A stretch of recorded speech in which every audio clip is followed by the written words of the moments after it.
race, you do check-ins, and a few times I got to the check-ins, I was second or third place. I would start like getting nervous that the pink flag's not coming. I'm like, you know how easy it'd be just to yank one of these pink flags down, and all the people who were behind me who were trying to catch me, they're not gonna be able to catch me because they don't know.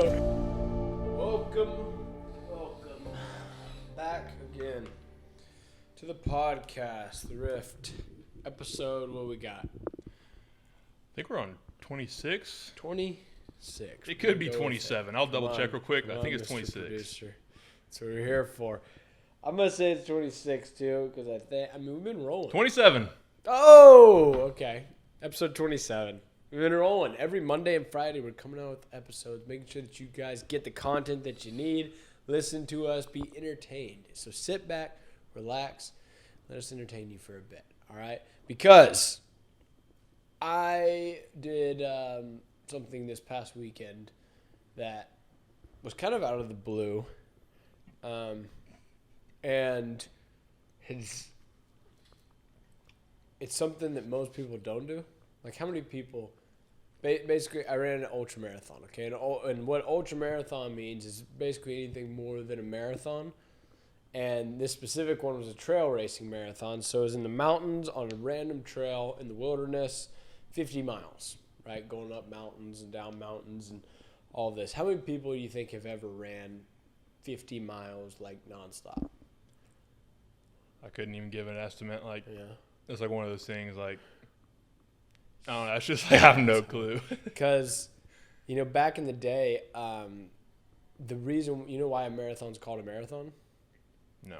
So a marathon is called a marathon because during the Roman times when Rome was, all of Europe and all of Africa was ruled by Rome, the Roman emperor, there was wars and everything going on, constant battles. Well, the city of Marathon, there was a guy who ran from there to the rivaling city, which was like 26 point, whatever, I think it's 26.2 is a marathon. Yeah. 26.2 miles away. He ran that and then told everyone that these guys are coming to kill them all or whatever. And he ended up dying. Oh, Paul Revere.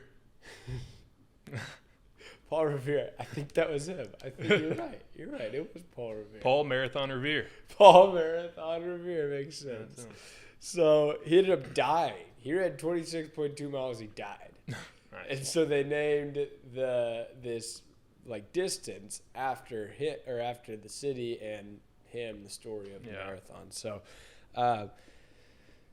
back in the day, you couldn't run that far because of the nutrition. I was say people were dying at 25 years old back in the day. So No, they were, and so that's what I'm saying. So in the grand of the humanity, how many humans have ran 50 miles nonstop? No, yeah. I'm sure it's a lot, but it's a low percentage. Low percentage of humanity compared to how many humans have eaten a chicken. Yeah. Right. There's a lot more of that.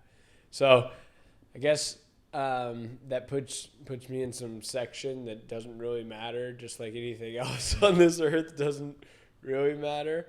But ended up doing that, and it was a lot, as you could probably fathom. 50 miles nonstop sounds like a lot.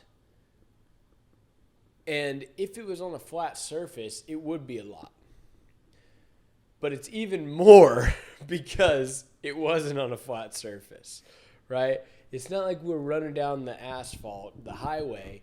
We're going to Dallas, right? It's about 50 miles or so. It's not like we're just driving along, going there like you're running on the side of the road. That would be hard still.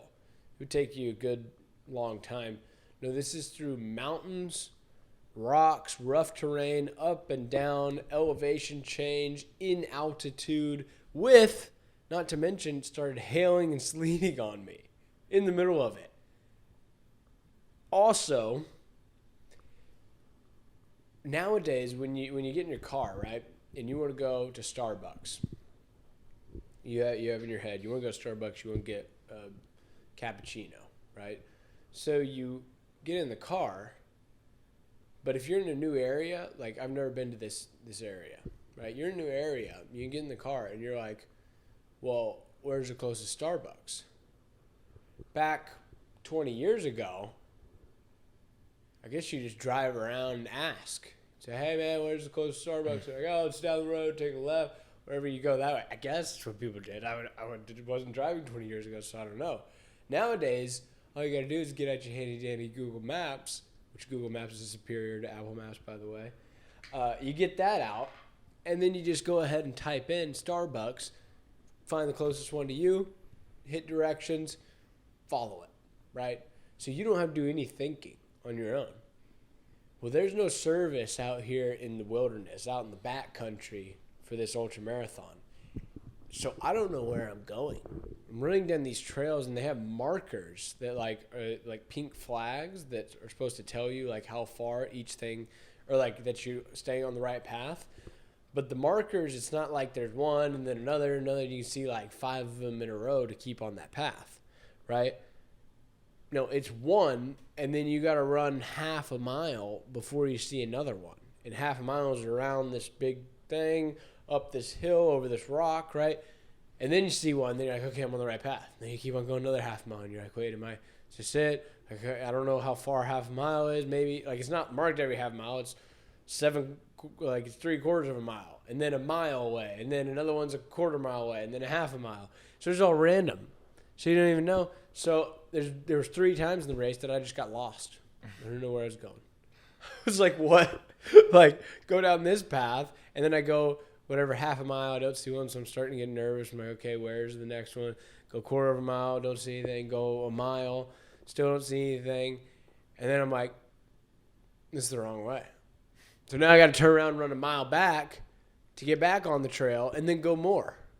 So all of it in together, it was just a lot. It's a lot of strain on your body, which is obvious, but also on your mind because you just want it done.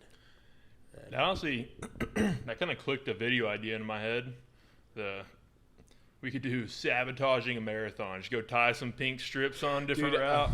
You know. So I ended up getting 3rd place in this. First ever ultra marathon, I got 3rd place. So it was, I guess I impressed myself, not trying to boast or anything. It was just like not expected. I wanted to finish it. That's all I wanted to do. And then ended up getting 3rd place. Well, during the race, you do check-ins. And a few times I got to the check-ins, I was, 2nd or 3rd place. And I'm like, and then I would start getting getting nervous that pink flag's not coming. I'm like, you know how easy it'd be just to yank one of these pink flags down? And all the people who were behind me who were trying to catch me, they're not going to be able to catch me because they don't know. Because they're going to run up and not see a pink flag there, turn around and start going back and realize that they're on the right path the whole time. Like, that I mean, it very well could be the case. But then, then you start thinking, like, well, and then you're a cheater. Do cheaters win? Cheaters never win. So, okay. You're just supporting breast cancer. Do you have a pink ribbon? Just put it on your wrist. Wrap it on the wrist. Yeah, it'd be good.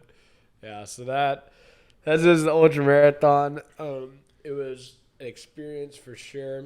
And in the next month, I actually have a 100-mile one that I signed up for. Yeah, that one's it's in Arizona, right? Or yeah. Is that one like in mountains, or is it like more? I mean, it has to be more flat than Colorado, but. Well, I was in New Mexico. Oh yeah, my bad. But I don't think it is, dude. So there's the four states. There's Utah, Colorado, New Mexico, and Arizona. There's like 4 corners. You can be in 4 states at one time. It's like this thing there. That area, Utah, Colorado, New Mexico, and Arizona, like that little part right there around that 4 corners is a lot of desert, but around that are mountains and canyons, and like the Grand Canyon obviously goes through there, but there are, like, Utah has a ton of mountains. It's that Continental Divide that goes right there. It goes all the way, whatever, in Wyoming, Montana, all that, then goes down through Colorado, New Mexico, and it's like wide, so you have Arizona and Utah in there as well. Even a little bit of Nevada kind of has some mountains and rolling hills and stuff. And so it's going to be, I think there's going to be a a lot of mountains, a lot of elevation change in that race as well. So I'm not looking forward to it at all. But it doesn't matter, because it doesn't matter how I feel. It doesn't matter how I think. It matters what the mission is, and to just sign up for this mission. Am I going to accomplish it? Am I going to have the discipline to go out and achieve it? Yeah, I got to. That's the thing about the ultra marathon, though, is it's not real. It's more of like, did you complete it? Like, third place was cool by all means. Like, it is a race, ultra marathon race, but it's also like people when you're running, it's not necessarily. I mean, it is a race, but it's not like I'm going to the Olympics, right, to run the ultra marathon. It's not really. It's a competition, but it's a competition with yourself, really. You're not really like exactly. When you run. I mean, for you, like whenever you said like you're getting close to placing, like you're gonna fucking race if somebody's getting close. But when you're back in the 40s and 50s and somebody's passing you, and you're like, I'm just gonna do as best as I can. And it's not like I mean, friends and family. They're like when it's 1 versus 1, I think it's more of a competition. Right? When you're playing basketball and you're in a 1v1, you want to win. Whereas in golf, it's 4 of y'all, all individual, it's 1 versus 1 versus 1 versus 1. Then it's kind of like, you know, if I'm a better player, cool. Yeah. Otherwise, I'm just playing golf to have fun. Right? I think running's kind of that same way, where it's like, all right, this guy is faster than me, he can go further than me, but like, there's also 100 other guys who are working for themselves, where I think when you get into, like, when it's 1 versus 1 or, like, one team versus one team, then that's when you get the rivalry and when you get the competition really going. Yeah. So I'm not expecting much from this next race either. And also this one that I did was kind of niche and, like, it wasn't, like, a big event or anything. It was just I put it on, whatever. And so – I don't know if any players showed up there, you know, if it was just like a fluke deal or it was first one and there wasn't many guys there that were any good, or if I was just good and I don't know. So we'll see on this next one. That's why you just got to keep on running, keep on going, and not necessarily care about the speed of the time that you finish, but just care about, are you going to finish? I think that's, at least for ultramarathon race, that's kind of the most important. Yeah. What else is going on? All sorts of stuff, dude. That's what. What did I miss? In my time going. I was on Twitter yesterday, and everybody knows who Speed is. Yeah. First, I saw that he had signed a $150 million deal, 3 years. How old? He's not even. I think he's 18. He's less than us. Yeah, he's like 18, like maybe 18, and he's making $50 million a year now. Oh, more than that. So think about what was he making before that, though. On Twitch? Yeah, or just making. You know, was he already making $50 million a year? I don't think so. I bet he was making a couple mil a year, and also I've heard that those kick deals are exaggerated. Like the post, because I've seen other streamers complaining. They're like when Kick exaggerates their deals that they're making with these big streamers, it makes like smaller streamers not want to make deals with them because they get offered crap compared to 150 mil, and they're like, I mean, I'm a fourth the size of that, and I'm not getting near a fourth. What did Rogan get? Didn't he get like 90 million to go to 90? Spotify? Yeah, I don't know how many years. I think it's 10 years. Was it? Yeah. Yeah. See, I don't know. And Aiden got a huge deal too, and then so did some other I can't remember who it was. I'd never even really heard of him. I've seen like clips of him, but he's really like not that big, and he got some like crazy offer too. I'm like who would? Oh, and Fusi got one too. And Fusi's kind of fallen off, and he got a fat deal with him too. Yeah. Which he was doing like a 30-day straight stream. Like he was streaming in the shower. He was like shower with clothes on and like wash under his clothes, and then he'd like streaming sleeping. He was doing all sorts of stuff, but. Yeah, well, the Speed thing on Twitter, so first I see he signed the $150 million deal. I was like, oh, he's going to Kick. Next, I scrolled down one time. You know how Speed is. He sits there, he like overreacts to everything. He gets like scared by this game he's playing, and he gets up and he starts like thrusting the air like how Speed does. Okay. And he has like those boxers on that have like the slit in the front of them. And he's sitting there pumping the air, whatever. Sure enough, old Dingling comes whipping out in front of all of his probably 12-year-old audience. So, I probably saw 4 or 5 like videos of it on my Twitter, and like every single one of them had like over 10,000 retweets, likes. Like it's blown up. Everyone's like, "Oh yeah, he messed up. Like he's screwed. He like just showed it." Like everyone says like, "Because I show speed." Everyone's like, "I show meat." Like changing his name. But I was thinking about, I was like, I think he did that shit on purpose. Like, what are the odds he makes a brutal mistake that's going to get him banned off Twitch and signs to a different streaming platform the same day? Yeah. And now he's all over my feed, all over everything. Like, people who probably didn't know about him know about him now. Huh. I don't know. I mean, so if he did that on purpose, he would have had to run that by Kick, do you not think? Because if he just signed a deal with Kick, like there's probably something in that contract that says like Kick can terminate at any time if they deem that there's something. But I don't think they'd want to. I think they were happy. So that's what I'm saying. So he would have to run that by Kick. So do you think Kick allowed that and said, "Yeah, let's do this publicity stunt"? Well, that's what I'm saying. Like, I don't think he even would have to run it by him. Like, maybe if he was worried they get mad, but people get on there. That Zerka guy, I'm pretty sure he's on Kick now. He drops the N-word hard R. Does he? Yes, all the time. Like, just drops it. And, like, I think Honestly, they like it because it brings publicity to Kick that you can do whatever you want on Kick. Yeah. I mean, that's definitely a controversial thing, but people are so sensitive nowadays and have been so sensitive to how people react to anything that it's become, I think, too far, right? We've talked about it before with like transgender stuff, with the wokeism, right? All of that, where even like the N-word, like I'm not going to say it because it offends people, but Go ahead. why does it offend? Yeah. Like, why does it really offend people?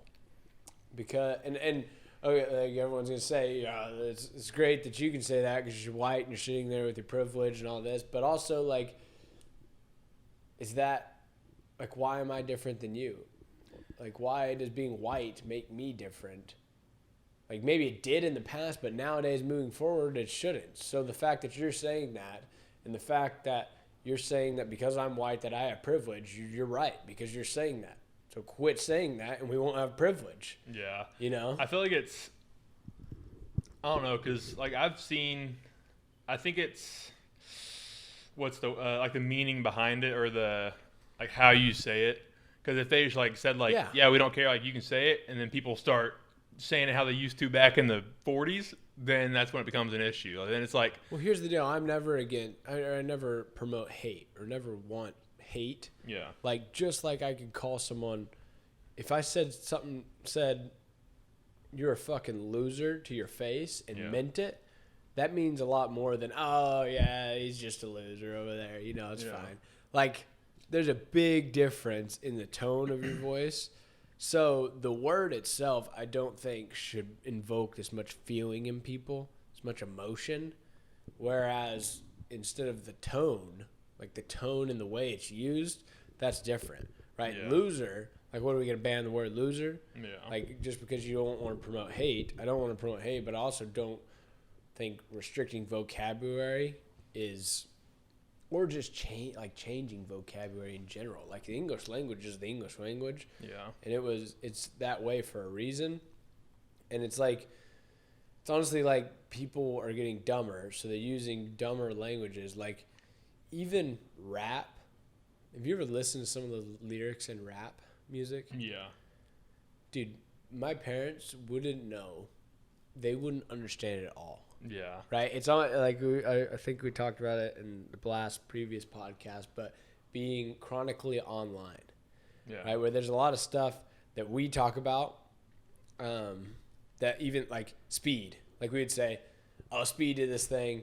Where, like, Speed, Speed, is that a drug? Yeah, exactly. Like, Speed got a $150 million deal. And they're like, they don't even understand what we're saying because they don't know who Speed is, right? Or other things, there's just, like, Brofist. Like, I could say Brofist. Yeah.